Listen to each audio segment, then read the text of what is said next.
Hey, it's Dean. I'm your multi-genre music man. Welcome to the Triple M family. If you're not part of the Triple M family, please go and subscribe right now. Hit the subscribe button. It's free. It doesn't cost a thing. You can hit the bell while you're at it, and it will tell you when a new video comes out.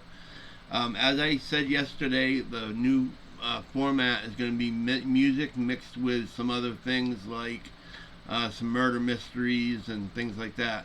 And that's what this one's going to be. This one's going to be about a murder mystery.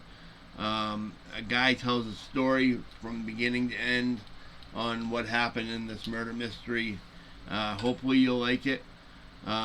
If you do, please hit the like button. That way I know that you like this kind of stuff, and I know to start airing more of it. Here we go. This is called This Child Stars Evil, mature audiences only. So don't have any children in the room when you're watching this. Here we go. Hundreds of stories I have covered on this channel. Today's story is going to easily rank in the top 5 most distressing I have ever covered. Now, there is not any graphic footage or images included. However, there is a very upsetting sequence that happens at the end of this story. And so for that reason, viewer discretion is advised. But before we get into today's story, if you're a fan of the strange, dark, and mysterious delivered in story format, then you come to the right place, because that's all we do, and we upload once or twice every week. So if that's of interest to you, please take the like button hostage and force them to wash your dishes while wearing a very long sleeve shirt, but don't allow them to roll their sleeves up. Also, please subscribe to our channel and turn He has on funny all little notifications sayings like that so whenever you don't miss any of our weekly uploads. All right, let's get. I've noticed he has funny little sayings like that whenever he says anything about the like button. He has a funny little saying he puts with it, which is kind of makes it less boring, I guess. Into today's story.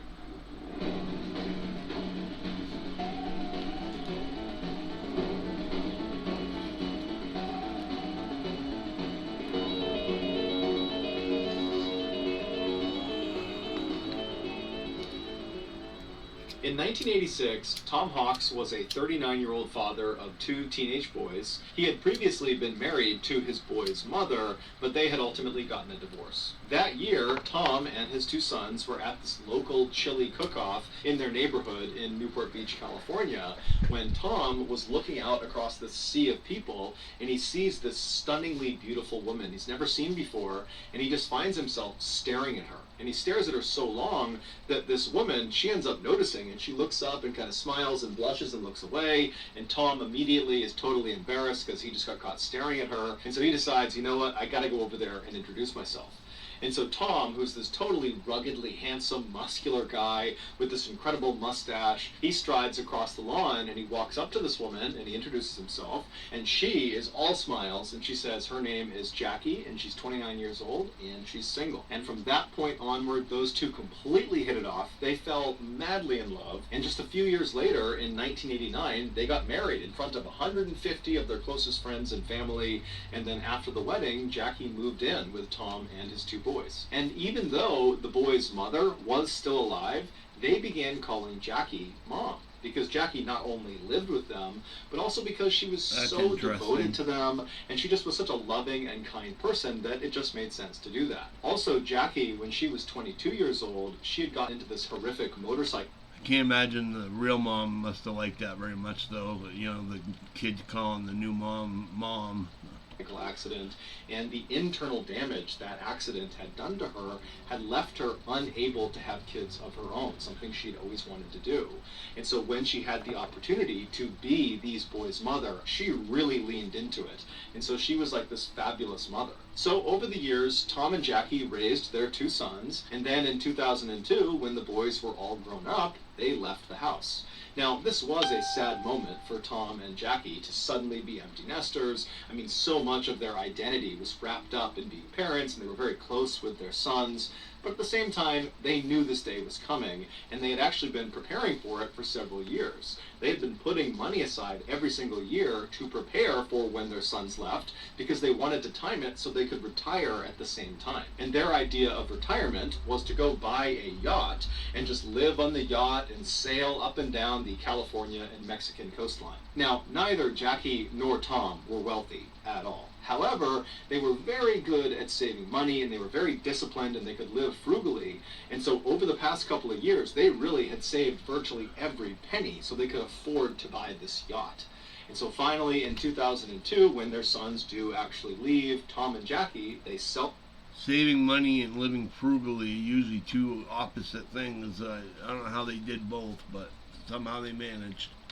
Their house in Newport Beach, California, and between the proceeds from the sale of their house and all this money they had set aside, they had enough to purchase this kind of beat up old small yacht. And so this yacht they named the Well Deserved. Even though this yacht was by no means a glamorous yacht like you think of when you hear that word, Tom and Jackie adored this boat. And so as soon as it was theirs and they had docked it in Newport, they moved all of their belongings onto this boat because they're going to live on this boat.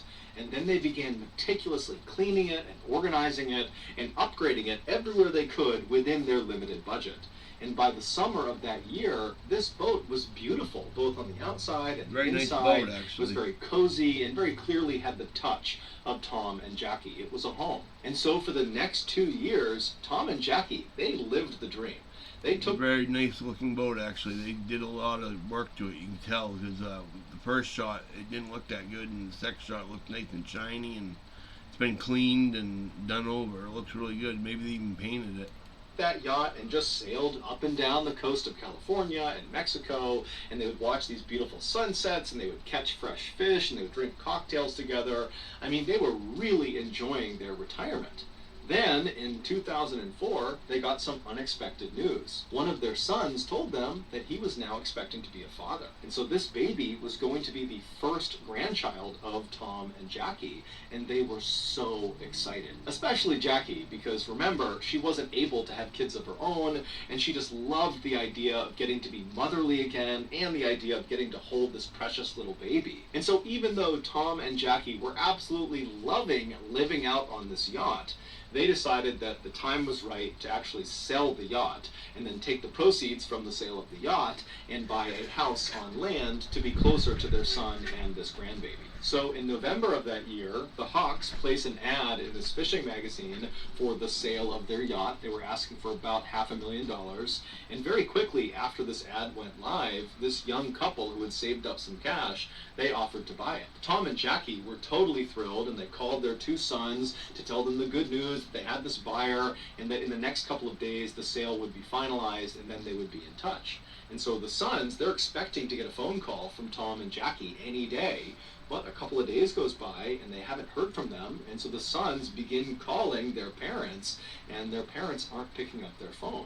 Now, bad news number one right there. You never want to, if you're a person that gets a hold of your family and calls them daily and they answer the phone, or they call you and they don't answer the phone, that's time to put a ad out for the police to be on the lookout of this person as a missing person, because a normal person that calls you every day doesn't just up and stop one day and not call you or return your calls or anything like that. That's very unusual. Tom and Jackie were not the type to go any amount of time without being in touch with their family, and so this was very uncharacteristic. And so when Tom's brother, Jim, who was a retired police chief, when he heard about this sudden silence, he just got in his car and drove to Newport Beach, California to see if maybe they had not finalized the sale of the yacht and maybe the couple was still on the yacht and he could go check in with them and make sure everything was okay. And so Jim, along with a friend of his, they arrive in Newport Beach, they make their way to the dock where the yacht was being held, and they go down to the floating section of this dock and they walk right up alongside the Well Deserved, and just from where they're standing, it does not seem like anyone is on the yacht. However, as they're standing there just kind of looking at this yacht right in front of them, Jim notices a couple of oddities. He sees there are lines hanging over the side of the boat that should have been stowed. And Tom was known for being incredibly meticulous and orderly. I mean, that yacht was spick and span always. And so, two things I want to mention about this part is, one, they obviously took really good care of the boat. If it, just a line being out, it was enough to scare them, then they must have really took really good care of the boat. But two, if you see signs like this that, aren't normal for a person, that's not their normal activity, that's another reason to call the police and start a search for the person, because they're probably hurt or been taken or something. He would not have left these lines draped over the edge of the boat unless he was on board, and he wasn't. And so Jim's also looking around, and he sees there are a couple of tarps that go over some of the control panels that had been taken off, but then not put back on the control panels. And so again, that's not something Tom or Jackie would have done. And then there's also some dirty towels kind of hanging out of one of the portholes. And so overall, the impression Jim and this friend got was, I guess they must have finalized the sale of this yacht, because clearly the new owners of this boat, they're the ones that are in possession of it, and they're the reason it's sloppy, because Tom and Jackie, they never would leave the boat in this condition. And so Jim pulls out his own business card, and he writes a note on it that he's looking to speak with the new owners of this boat, because his brother and his brother's wife had sold this boat to them, but now they're missing. And so please give me a call back. And so Jim and his friend, they leave the boat, they leave the dock, and they begin to leave the area when Jim's cell phone rings. And he picks it up, and it's this 21-year-old woman named Jennifer De Leon. And so she tells Jim that she got his business card on her yacht, and that yes, she and her husband had recently purchased this yacht from the Hawks. But like Jim, they were having a hard time getting in touch with the Hawks as well. Because after acquiring their boat, Jennifer said she and her husband realized there were a couple of controls on the boat that they didn't know how to use. And so they needed to talk to Tom and Jackie to explain how to use them. Bad sign. Just really bad signs. I mean, there's nothing but bad signs coming here. When the person that owns the boat now has the boat, and they say they can't get a hold of the person either, there's something deathly wrong here, or gravely wrong here. Also, Jennifer said she had found some personal belongings that belonged to Tom and Jackie that were stuffed in a couple of drawers that just got left behind. Who leaves so their personal items on boat? To them as well. But she's telling Jim, I'm trying to get in touch with them, and I can't get in touch with them. And so Jim asked Jennifer, when was the last time you or your husband saw Tom or Jackie? And she would say, the last time we saw them was when we actually finalized the sale of the boat, when we literally gave them the money, and we watched them take the money, hop in their car, and drive away. Jim asked her if she had any idea where they might have been going, and Jennifer said, we really didn't have that many personal conversations with Tom or Jackie. It was mostly just business stuff. But in the limited personal interactions we did have, Tom would always talk about how he and Jackie planned on buying a house in Mexico, in this town that bordered Arizona, because apparently they have a son that lives in Arizona, and he's about to have a baby, and they were talking about how they wanted to be very close. Jim thanked Jennifer and asked her, if you hear from Tom or Jackie, please let me know. And then Jennifer says to Jim, same thing to you. If you hear from them, please let me know, because I need to talk to them too. And so they hang up, and Jim is left thinking, what's going on here? And then Jim remembers there's this woman that Tom and Jackie had hired. Her name was Patricia. And for the past couple of years that they had been out on their boat, they knew they would not have great internet. And so they would not be able to consistently be able to pay their bills and pay taxes. And so they had hired this woman, Patricia, who was also a friend of theirs, to basically pay their bills and manage their finances. And so Jim gets her number, and he calls Patricia. And the first thing he asks her is, hey, have you spoken with Tom or Jackie recently?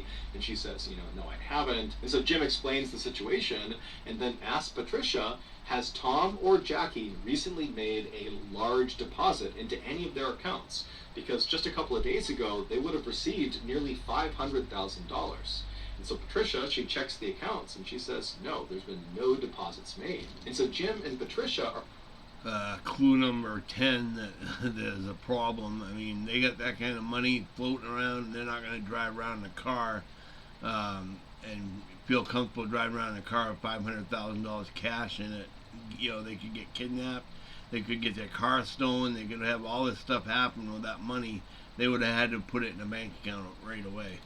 Are talking on the phone, trying to rationalize why Tom and Jackie would not have deposited so much money, and they really couldn't come up with a reasonable explanation for it. And so after Jim hung up with Patricia, he just had a bad feeling about what was going on. And so Jim called the Newport Beach Police Department, and he officially reported Tom and Jackie missing. The first thing the Newport Beach Police Department did with this missing person report was to do some digging on the new buyers of this yacht, the De Leons. And when they looked at the 25-year-old husband named Skyler, they discovered he was a felon. He had been arrested and convicted of armed robbery and had spent some time in jail for it. And so naturally, the police were immediately suspicious of Skyler De Leon, and really the De Leons in general, because they were the last ones to see the Hawks before they went missing. And so they sent one of their detectives down to the dock to just kind of walk around the yacht and just kind of feel it out, see what's going on down there, see if there's anything unusual. And so this detective goes down to the dock, they walk onto the floating section of the dock, and they walk right up alongside the well-deserved. And from the looks of it, it doesn't appear that anybody's on board. And as this detective is kind of looking in the window and just kind of looking around, they think they see what looks like a bloody handprint inside the boat. And so that would end up being enough to get a search warrant, and before long that day, there were police swarming this boat, looking all over it. But it would turn out that was not a bloody handprint, it was actually just some rust, and there was nothing else of significance that was found on board this boat. And so the police are pretty frustrated because they really don't have any leads. And so they contact Skyler De Leon and they say, hey, you need to come into the police station and explain exactly what happened during your final interaction with the Hawks. And so Skyler comes to the police station, he's totally cooperative, and he explains to the detectives that, he saw this ad in this fishing magazine for a yacht. He contacted Tom Hawk and said, I'm interested. The two of them met up and then went out for a sea trial, which is basically a test drive but for a boat. And during the sea trial, Skyler told Tom that he liked the boat, he wanted to go forward with the purchase. And so on November 15th, Skyler, along with his pregnant wife and his young daughter, and also a notary and another person, a friend of Skyler's that was there just kind of as a witness, they go to the parking lot of the dock right near where the yacht is, and then the Hawks show up, Tom and Jackie, and the De Leons literally hand over a suitcase full of cash to Tom, and then Tom and Jackie, with the notary, they signed the sale documentation, basically giving the boat over to the De Leons. And then Tom and Jackie took their suitcase full of cash, hopped in their SUV, and they drove off, presumably to go to Mexico. When the police asked Skyler, how were you able to afford such an expensive vessel, Skyler would tell them that back in the 1990s, he was actually a child star, or kind of. He was an extra on the very popular TV show Power Rangers, and from being on that show, he had made a bunch of money. I don't know if you guys remember watching the Power Rangers. I do as a kid, and I remember that little boy. He was on quite a few times, so I do remember him. It's weird he grew up to be in a case with a missing person, but yeah, I do remember that little boy from the Power Rangers. If you ever watched him, you'd know. Money, and he had set it aside. And as Skyler is telling the detectives this, he kind of just stops himself at some point, and he's like, you know what? That's not really the truth. The reality is, the reason we had the money to do this is not because of the cash I got from being a child star. It's actually because I stole the money. It would turn out that armed robbery that Skyler was convicted for and spent some time in jail for, that was because he was stealing money from this drug kingpin, and before he was arrested and sent off to jail, he had managed to take the money that he had stolen and hide it, and then after he had gone... When do people go to jail for stealing money from drug kingpins? I want to know. Usually if you gotta have what's called clean hands in law, which means that if you're the person being robbed, you have to have clean hands. You can't have got the money in a unofficial way, in a bad way, to then it's like having drugs and saying my drugs got stolen and I need you to go and get my drugs for me. Police don't usually do that, so it's odd that they would be involved at all in that case. To jail and got out again, he came back to his hiding space and he just retrieved the money. But this money was stolen drug money, so it was hot, and so he needed to get rid of it. He needed to launder the money. And so that was why he was buying this yacht. He was going to buy it with this dirty money in bulk, in cash, and basically transform this hot, dirty money into this yacht. And then he was going to sell the yacht and get clean money for it. And so the police are totally shocked at this confession because Skyler has just completely incriminated himself in a money laundering scheme. But the police would ultimately say to Skyler, you know what, we're not going to charge you with money laundering because you're being so forthright and helpful with this investigation. Yeah, he's being such so a they nice let guy. Skyler go. The police would go on to interview Skyler's wife. He's being such a nice guy, lying and everything, and lying about where he got the money and all that. He's being such a nice guy, they let him go. They didn't get him for money laundering. That's amazing. Jennifer, as well as the notary and also that other friend who had come along for that final sale of the boat, who was there as a witness. And so the police interview all three of those people and they ask them, what was your final interaction with Tom and Jackie like? And they all described the same situation of seeing Tom and Jackie taking the suitcase full of cash and then signing the paperwork, hopping in their car and driving off. The only detail that seemed to differ amongst these four people who were there was the way Tom and Jackie were acting. Skylar made it seem like Tom was kind of anxious and paranoid about having all this money, whereas the notary said, Tom and Jackie seemed completely normal to me. After all the interviews with these people who had seen Tom and Jackie last, the police felt like they had kind of reached a dead end and just didn't know what to do next. And so they went to the media and asked them to put out a bulletin that had a picture of Tom and Jackie, as well as a picture of their vehicle, and it asked people to come forward if they had seen them. And sure enough, within a couple of days of this bulletin going out on TV, this older couple in Mexico called the police to say the Hawks SUV is right across the street from me right now. It's parked right on the road. And so naturally, the Mexican authorities, as well as American authorities, they rush to this location and they charge up to the house where this SUV is parked, and they're kind of expecting to find Jackie and Tom inside, or someone that at least knows Tom and Jackie. But when they knock on the door, this guy nobody recognized, someone who was living in Mexico, he comes up to the door and he's looking very confused, and the police ask him, whose SUV is that parked outside? And he said, oh, well, that's my friend's car. And they say, well, is your friend Tom or Jackie Hawks?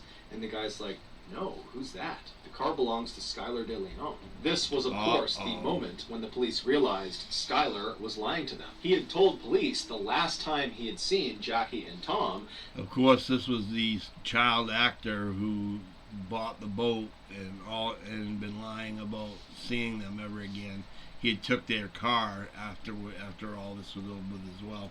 They had hopped in their SUV and they had driven off. But clearly that was not the last time, because he somehow managed to acquire their car afterwards, and then he gave it to this random person in Mexico. So the police in Newport Beach, they used Skylar's money laundering confession on camera to bring him in. They arrested him on money laundering, and then with him in custody, they searched his home. And inside of his and Jennifer's house, they found... Now that it works for the police, they get him for the money laundering. Back when it didn't matter, it didn't help them at all. They didn't care. But now that they need it, they use it as a way to get on the boat. They charge him with money laundering.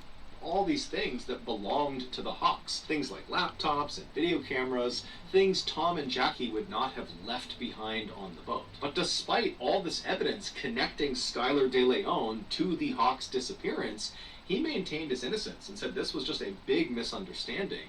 And then while he was in custody getting grilled by police, his wife, Jennifer, was also saying the same thing, that Skylar didn't do anything. She was even going on talk shows and talking about how this is just one big misunderstanding and Skylar had nothing to do with the Hawks' disappearance. That they are just as concerned about Tom and Jackie as everybody else is. But the police were not buying it. They knew Skylar knew something that he wasn't telling them, obviously. However, they weren't really getting anywhere interviewing Skylar. He was just kind of saying, look, I had nothing to do with it. And so the police decide, let's go back and re-interview the notary and also that other friend who was there as a witness on that day that the final sale of the boat took place.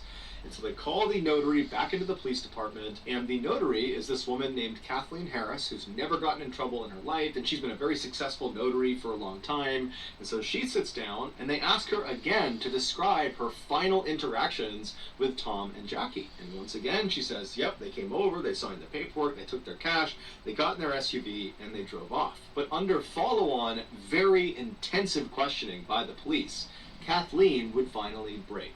And she would say, actually, I've never met Tom and Jackie in my entire life. I was paid up front in cash by Skylar De Leon to backdate those sale documents that had already been signed. I have no idea what happened to Tom and Jackie. Next, the police went out and That's a felony, just so you know. She could be arrested for a felony on the spot, just so you know. That friend who was also there at the time of the final sale, that witness, his name was Alonzo Mason. And so they bring him in and they ask him, what was your final interaction like with Tom and Jackie? And at first he stuck to the story that, they got the cash, they hopped in the SUV, they drove off, that's all it was. And the police stop him and they're like, We just spoke to the notary, and she said she was lying. She wasn't even there. She had backdated those documents, so we know you're lying. And so as soon as Alonzo got caught red-handed, he began to clam up. It was pretty obvious he did not want to say anything else. And since the police really needed something to happen with this case, they said to Alonzo, we will make sure your sentence is heavily reduced if you tell us everything you know about what happened to Tom and Jackie. Ouch. So Alonzo says, okay, I'll tell you. Alonzo was a young guy, very impressive. You know, police need those guys sometimes to help them out, but often it's at the expense of, you know, them gaining 40 years or better out of jail for their time because they explained to him the story, which I understand. If he hadn't explained the story, they wouldn't have had much of a case. But by doing so, he saved, you know, probably 40 or 50 years in jail by doing so. So it's kind of crazy. Questionable. He was in his early to mid 20s, and he was actually a jailer, and he had met Skylar when Skylar was in jail. He was in jail for that armed robbery. And so after Skylar gets out of jail, Alonzo and Skylar somehow stay friends. They spend a lot of time together, and then Alonzo is a jailer now, don't forget. So he was an actual cop, a jailer, and when the other guy got out of jail, they got back together to be friends. in November of 2004, Skylar pulls Alonzo aside and he confesses to him that he is in fact an international assassin, that people paid him to kill people, but only bad people, Skylar said. And he says to Alonzo, I have a current contract on two really bad people, Tom and Jackie Hawks, but I need help carrying this out. And so if you will help me carry out this contract, I will give you $1 million US. And so Alonzo's like, man, okay, yeah, I'll help you. And so on November 15th, Skylar, Alonzo, and a third man that Skylar had recruited to be a part of this job. And where's he going to come up with $1 million? Right now he's only got $500,000 in a boat, so I don't know where he's going to come up with $1 million, but... He was this big, muscular, intimidating-looking guy who was actually a longtime Southern California gang member. His name was John Kennedy. Those three, they show up at the parking lot of the dock not to finalize the sale of this yacht. They weren't even close to finalizing the sale. They were there to meet up with Tom and Jackie to do a sea trial, a test drive. But when Tom and Jackie arrived, Tom, who was a longtime probation officer and so was very used to being around felons and convicts, he immediately sized these three up and thought, bad news. And so when the two parties met each other in the parking lot, Skylar started to notice that Tom was definitely apprehensive about getting on a boat with them. In fact, Tom was talking about potentially rescheduling and that, today's not a good day. And Skylar's seeing, okay, they're clearly uneasy about getting on the boat with us. And so Skylar says, hey, Tom, Jackie, hold on a minute. I'm going to step aside and make a phone call.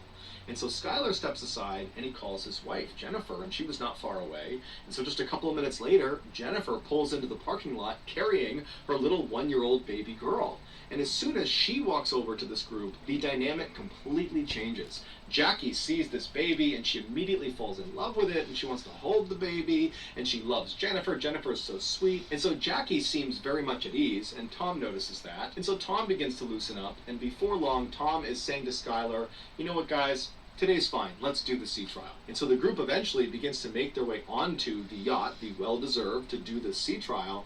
And right as they're about to get on, Jennifer says, hey guys, I can't go on the sea trial. The baby's upset. I gotta go home. I'll see you guys when you get back. And at this point, Tom and Jackie, they've already committed to doing the sea trial. And so even if they were So now they're right back where they were with getting on the boat with three guys that are all big guys that they don't know. Right back in the same boat they were before the woman got there. Little bit apprehensive going on this boat with just these three guys. They put their faith in the De Leons that this was on the up and up. So the two Hawks, along with these three men, they get on board the boat and they begin heading out towards open water. And so Tom was piloting the boat. And at some point when they were very far away from the dock and really any land in any direction, Skylar and John come up to Tom and they say, hey, we want to show you something down in the lower levels of the ship. And so Tom goes with them. They go downstairs into the bedroom. And while they're down there, Alonzo and Jackie Jackie were in the kitchen, which is right above the bedroom. And as they're standing there, Alonzo and Jackie suddenly hear this very loud commotion coming from the bedroom. Now, Alonzo knew what that was. It was Skylar and John attacking Tom, and so that was his cue. Alonzo leapt forward and he grabbed onto Jackie, and before Jackie could even figure out what was going on, he had thrown her to the ground, pulled her hands behind her back, and then he pulled out handcuffs that he had, and he handcuffed her hands together. Sounds like Jackie's here, Alonzo's here, and then that's where Thomas Hawks, Skylar, and JFK are on the bottom. And Jackie hears the commotion. She looks down this way, and this is where Alonzo overpowers her. And as soon as Jackie was subdued in the kitchen, Skylar and John, they come up the stairs, and Tom's not with them, and they grab Jackie, and they walk her down into the bedroom, and Jackie would have seen her husband, Tom. He's been handcuffed, and he's laying on the bed on his back. And so they throw Jackie onto the bed right next to Tom, and immediately Jackie turns around and looks at Skylar and says, "Why are you doing this to us? We just met your wife. I just held your baby. Why are you doing this? All we want to do is just go back to land and be with our children and be with our grandchildren, please." But Skylar didn't care. He just turned to Alonzo and said, "Put tape on both of their mouths and their eyes." And as Alonzo was doing that, Skylar went upstairs and began piloting the boat towards the deepest part of the ocean. And so as Skylar is driving this boat, Alonzo and John are down in the bedroom, and Alonzo remembers looking over at Tom, and Tom was comforting Jackie. He had managed to pull his hand up, and he was stroking Jackie's hand, and he was saying to her, "It's going to be okay. No matter what happens to us, we'll be together." Suddenly, the boat stopped because Skylar had reached the deepest part of the ocean, and he called down to John and Alonzo to bring Jackie and Tom up onto the deck. And so Alonzo and John do just that. They march Tom and Jackie up the steps, they bring them out to the deck of the ship, and then Skylar forces them to sign the sale documentation for the boat, as well as had them sign additional paperwork that gave Skylar access to their bank accounts. And while they were signing these documents, Jackie actually misspelled her last name on one of the signature blocks. She left the S off of her last name. That's not something she would have done by accident. It's pretty clear she did that on purpose to signal to the future that she signed this under duress. After all, What a smart idea. I mean, that is a wicked smart idea. You got to change your name in some way. Either the name Jackie, make it two E's instead of an I-E, or forget the S on the end of your name. Something to show the future people that, you were under duress when you did this and you didn't actually sign your real name onto the document. It's a very smart idea. Luckily they didn't get caught right on the spot, because they would have probably got killed around the spot, but it is a really smart idea. Were signed, the three men led their two captives to the back of the boat. And then once they were standing at the back of the boat, Skylar tells Alonzo, in earshot of Jackie and Tom, to, "Hey, go to the front of the boat and get the anchor." And so Tom and Jackie, they know that whatever's going to happen to them next, it's not good. And so Jackie begins pleading with them to let them live, let them go back to land, let them see their grandchild. And Tom manages to shake his restraints from John, who was holding him, and he manages to kick Skylar really hard in the groin. But after that, John leapt on top of Tom and Jackie and subdued both of them, and then he positioned Tom and Jackie so they were sitting down back to back with their handcuffs connected to each other. And then Alonzo shows up dragging this heavy anchor and finally gets it all the way over until it's right next to Tom and Jackie, at which point Skylar grabs the long metal chain that came off of the anchor, and he felt around until he got to the very end of the chain. So not the side closest to the anchor that's attached to it, the far other side, the bitter end of this chain. And he reached down and he connected that portion of the chain to Tom and Jackie's handcuffs. And then once he was sure their handcuffs were securely fastened to the end of this chain, Skylar stood up, walked over, and grabbed the anchor, and with quite a bit of effort, he managed to lift it up and threw it over the side of the boat. As soon as that anchor hit the water, all Tom and Jackie would have heard for several seconds would be the sound of all of that loose chain that they were connected to being rapidly pulled off the boat and being sucked down into the water. And so that chain was going up and over over this wooden railing, and so all they would have heard is just chain links grinding over the railing until finally the anchor pulled the chain tight, at which point it yanked Tom and Jackie towards the side of the boat. Alonzo would say when this happened, Jackie's head struck the inside of the side of the boat so hard it made this very loud, audible cracking sound. And then Skylar, Alonzo, and John just stood there as Tom and Jackie desperately tried to fight against the weight of this anchor that was trying to pull them off of the boat. Tom was trying to hold on to anything he could to try to hold his wife in place, but eventually the weight of this anchor combined with the movement of the boat was just too much. And so Tom and Jackie were very slowly pulled up and over and off the boat into the water. When they hit the water, they would have been fully alive, fully conscious, as they began their rapid descent to the bottom of the ocean, 3,500 feet below. Alonzo would tell police as soon as Tom and Jackie disappeared below the surface, Skylar let out a woohoo and ran over to the edge of the boat and looked into the water like a giddy child. And he was staring at where they had disappeared, and he was just grinning and laughing. And then finally, when the water went calm and there were no more bubbles, Skylar just kind of laughed, turned around, and made his way back to the cockpit and began piloting the boat back towards the dock. Even though Jennifer was not on the boat at the time of the murder, she was equally involved in it. In fact, Absolutely. The attack was her idea. She wanted more money, and she saw this scheme as being a way of doing that. So remember, when she showed up at the dock parking lot with her baby and put Jackie and Tom at ease to help get them out on that sea trial, she was doing that very intentionally to trap Jackie and Tom. She knew what was going to happen out on that boat. She was trying to get them to go so they could be murdered and they could steal their boat. And when Skylar was out on the boat, before, during, and after the murders, he would step aside and call Jennifer to let her know how it was going and kind of get her feedback and ask for advice about what they should do next. With that in mind, one of the darker elements of this case has to do with the video camera that was discovered inside of Jennifer and Skylar's house. It was the Hawks video camera, and they had used it over the past couple of years to document their travels out on the ocean. And so when the police acquired this video camera, they played the tape that was inside of it. And at first, the tape shows Jackie filming the inside of the well-deserved yacht, and she's talking about how sad it was that this is probably one of the last times they'll be inside of this boat. But she and Tom are so happy because they found buyers who are going to take great care of this boat, and they're excited about the future, they're excited about their grandchild.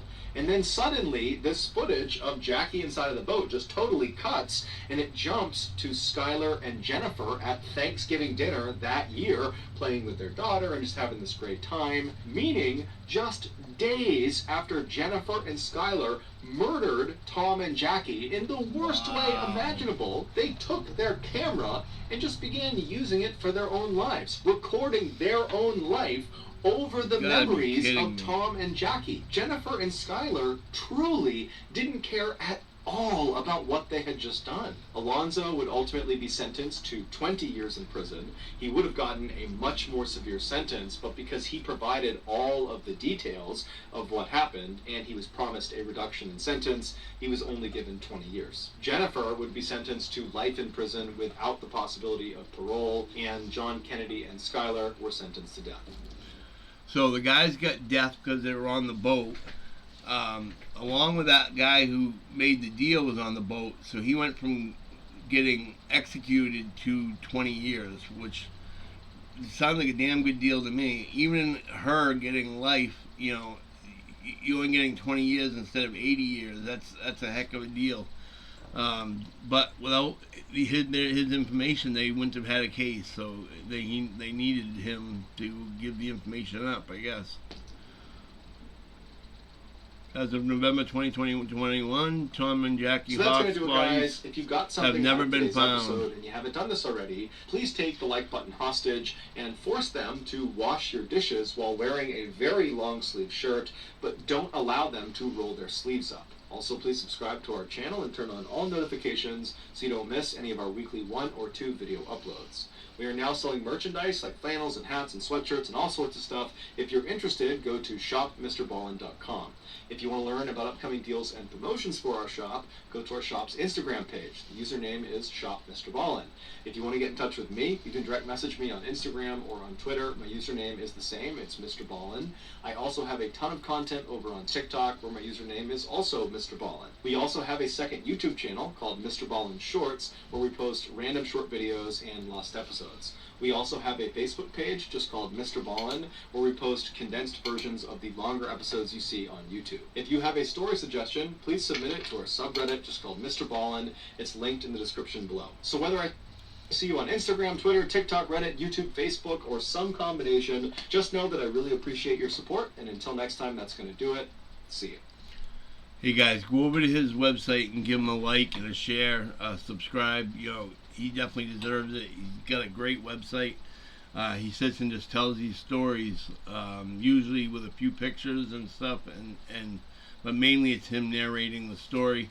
I thought you guys might like that, something a little different than just hearing the normal music that I play. A story here and now might be a little different. Hit the like if you like this. Write in the description below, in the info below, if you liked it as well. The more of them I get, the more I know that you guys want to hear this type of stuff.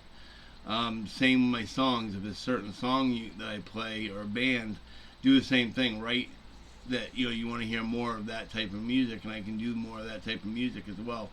But I thought this would be something different, so please subscribe if you haven't already.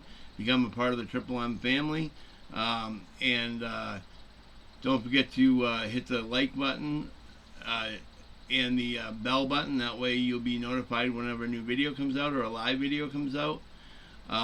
If you have a comment or a question or a link to a video you want me to play off YouTube, you can put that in the comments below, and I'll take care of that for you, usually the same day or the next day.